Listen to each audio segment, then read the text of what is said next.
We're in Manhattan, not far from Central Park, and the building behind me, it's under construction now, but for many, many years, it was the home of the Calvary Baptist Church in Manhattan, New York City. Several notable men pastored this church.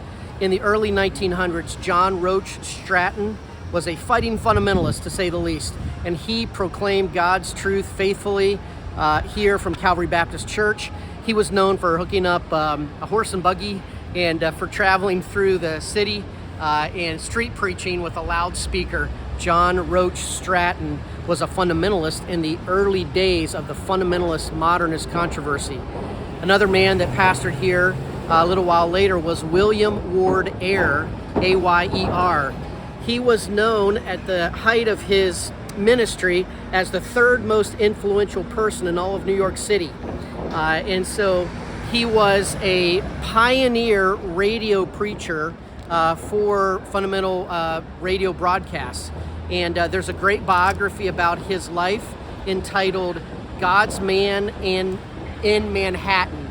William Ward Ayr, great history there. Also pastored in Indiana for a while, and then God led him out here, and he was a faithful preacher here at the Calvary Baptist Church.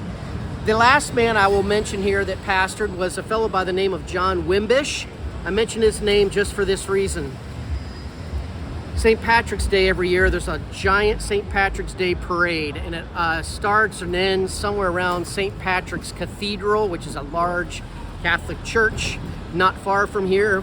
John Wimbish was known for preaching a message during the St. Patrick's Day parade entitled Patrick Was a Baptist.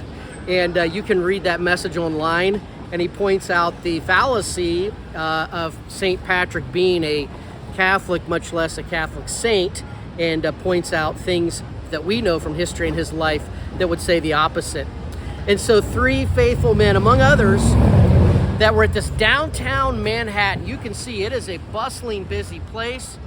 They called it the Skyscraper Church. And just a year or two ago, they sold the building. They're rebuilding it, and they're going to share the building with a couple other uses as well. But Calvary Baptist Church has been a voice, had been a voice for many years down here in Manhattan. And John Roach Stratton, William Ward Ayr, and John Wimbish, three faithful Baptist preachers from right here in the heart of New York City and Manhattan. Notable men, I think, for our history.